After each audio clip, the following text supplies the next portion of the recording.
So AP deputy CM Pavan Kalyan garu అయితే మన తమిళనాడు వెళ్ళినప్పుడు అక్కడ ఇచ్చిన స్పీచ్కి చాలామంది నేషనల్ వైడ్గా మళ్ళీ ఆయనకి సోషల్ మీడియాలో ఫుల్ బాగా ప్రైజెస్ వచ్చాయన్నమాట. అంటే చాలా బాగా మెచ్చుకోవడం కానీ బాగా మాట్లాడడం కానీ అక్కడ తమిళ వాళ్ళు కూడా ఆయన ఇష్టపడటానికి అక్కడ బీజేపీ వాళ్ళు కూడా తమిళ వాళ్ళు ఆయన ఇష్టపడటం కానీ సో ఓవరాల్గా ఆయన తమిళనాడు వెళ్ళాడంటే అక్కడ కల్చర్ని ఫాలో అవుతూ అక్కడ పంచకట్టు ఆ విధానంలో వెళ్ళి అక్కడ వాళ్ళని కూడా అట్రాక్ట్ చేశారని చెప్పొచ్చు. సో ఆ రోజు ఆ స్పీచ్ కానీ అది కానీ ఎంత హైలైట్ అయిందో మనం అందరం చూసాం.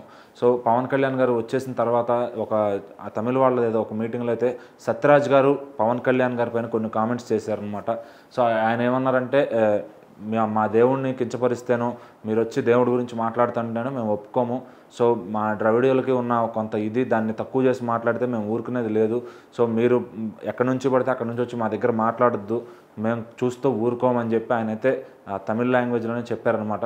సో ఇందులో ఎక్కడ పవన్ కళ్యాణ్ గారి పేరు ఎత్తకపోయినా కూడా అది ఆయన్ని టార్గెట్ చేసి మాట్లాడిన మాటలాగా అనిపిస్తున్నాయని చెప్పి సోషల్ మీడియాలో అందరూ అయితే మాట్లాడుతున్నారు. సో ఆయన మాట్లాడిన మాటలని ఆయన మాట్లాడిన వీడియోని అందరూ కూడా సోషల్ మీడియాలో ప్రజెంట్ చేస్తున్నారు అనమాట. సో మరి సత్యరాజ్ గారు నిజంగానే పవన్ కళ్యాణ్ గారిని అన్నారా లేకపోతే అందరికీ కలిపేదన్నా చెప్పారా? సో మరి అదైతే ఎవరికి అర్థం కావట్లేదు. సో చాలామంది దాన్ని పవన్ కళ్యాణ్ గారి గురించే ఉద్దేశపూర్వకంగానే అన్నారు, పేరెత్తకపోయినా ఆ డైలాగులన్నీ ఆయనకే తగులుతున్నాయని చెప్పి కూడా అన్నారు అనమాట.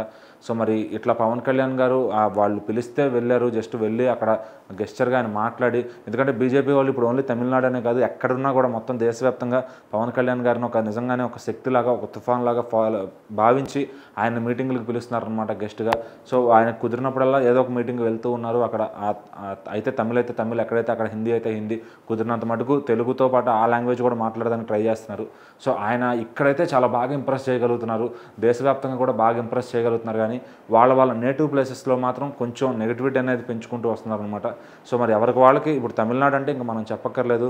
సో ఆల్రెడీ ఉదయనిధి స్టాలిన్ గారు మాట్లాడే మాటలని పవన్ కళ్యాణ్ గారికి వ్యతిరేకంగానే ఉంటాయి అనమాట. సో మరి సత్యరాజ్ గారి మాటలు కూడా అదే కోవకు చెందుతాయి. సో మరి ముందు ఇంకా తమిళనాడులో పవన్ కళ్యాణ్ గారి పైన ఇష్టం పెరుగుతుందా లేదంటే ఇలాంటి వాళ్ళ వల్ల ఇలాంటి ద్రవిడియులం అని చెప్పుకునే వాళ్ళ వల్ల ఏమైనా ఇబ్బంది కలుగుతుందా? సో వాళ్ళందరూ పవన్ కళ్యాణ్ గారికి వ్యతిరేకం అవుతారా? ఇంకా ఫ్యూచర్ ఎలా ఉండబోతుందని చెప్పి అందరూ మాట్లాడుకుంటున్నారు. సో చూద్దాం మనం కూడా పవన్ కళ్యాణ్ గారు మళ్ళీ నెక్స్ట్ తమిళనాడు నుంచి ఎలాంటి కామెంట్స్ అక్కడ నాయకుల నుంచి ఎలాంటి మాటలు ఎదుర్కోవాల్సి వస్తుందని.